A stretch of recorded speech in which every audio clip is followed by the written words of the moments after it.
میرے سامنے تو 18 جوانان بنی ہاشم ایک دوپہر میں شہید کر دیے گئے، میں کیسے نہ رو؟ راوی نے عرض کی مولا یہ سچ ہے، مگر یہ بھی تو سچ ہے شہادت آپ کی میراث ہے، شہادت آپ کی میراث ہے۔ بس یہ جملہ سننا تھا، میرے امام نے سینے پر ہاتھ رکھا، بلند آواز سے رونے لگے، بڑی دیر تک میرا چوتھا امام روتا رہا۔ راوی نے عرض کی مولا اگر مجھ سے کوئی گستاخی ہو گئی ہو تو میں معذرت چاہتا ہوں، معذرت چاہتا ہوں۔ امام نے فرمایا نہیں، تم نے گستاخی تو نہیں کی، مگر مجھے ایک بات یاد آ گئی، تم نے سچ کہا، شہادت ہماری میراث ہے۔ میرا دادا علی مرتضی شہید ہوا، میرا چچا حسن مجتبی شہید ہوئے، میرا بابا شہید ہوا، کربلا کے جوانان شہید ہوئے۔ اے نرحال، شہادت ہماری میراث ہے، مگر کیا یہ بھی ہماری میراث تھی؟ محمد کی نواسیاں، علی و فاطمہ کی بیٹیاں، بازوں میں رسی بدی ہو، کبھی کوفے کا دربار ہو، کبھی شام کا بازار ہو، عجب نہیں جب جناب زینب شام کے دربار میں پہنچی ہوں گی، ایک مرتبہ مدینے کا رخ کیا ہوگا۔ اے اماں، اے اماں، آپ کا جنازہ رات کی تاریکی میں اٹھایا گیا، آپ کی بیٹیوں کو بازاروں میں لے جایا گیا۔ اے اماں، ہمارے بازو میں رسی باندھی گئی، اے اماں، ہمیں درباروں میں پیش کیا۔ اے اماں، اے اماں، نانا کا کلمہ پڑھتے تھے، ہماری چادر چھین وَسَيَعْلَمُ الَّذِينَ ظَلَمُوا أَيَّ مُنْقَلَبٍ يَنْقَلِبُونَ۔ خداوندہ اس مجلس عزا کو اپنی بارگاہ میں قبول فرما۔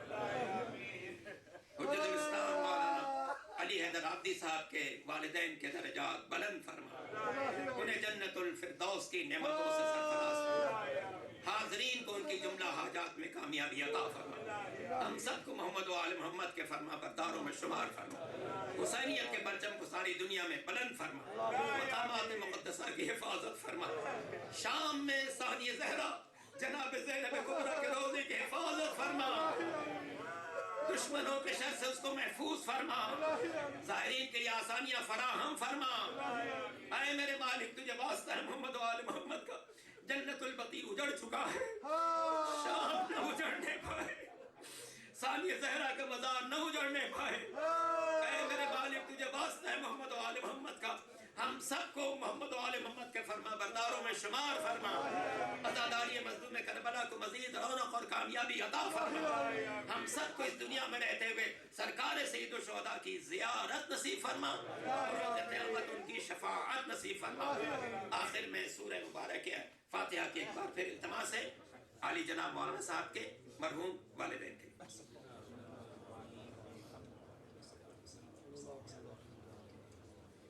غیر المغضوب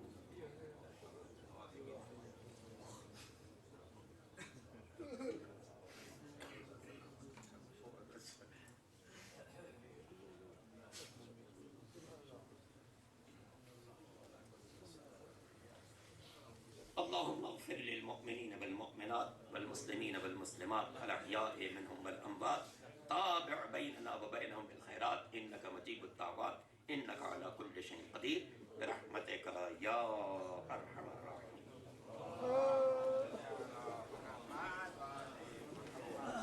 السلام علیکہ یا ابا عبداللہ، السلام علیکہ یا ابن رسول اللہ، السلام علیکہ یا ابن امیر المومنین و ابن سید البصیر، السلام علیکہ یا ابن فاطمہ الزہراء سیدۃ نساء العالمین، السلام علی الحسین و علی علی ابن الحسین و علی اولاد الحسین و علی اصحاب الحسین، السلام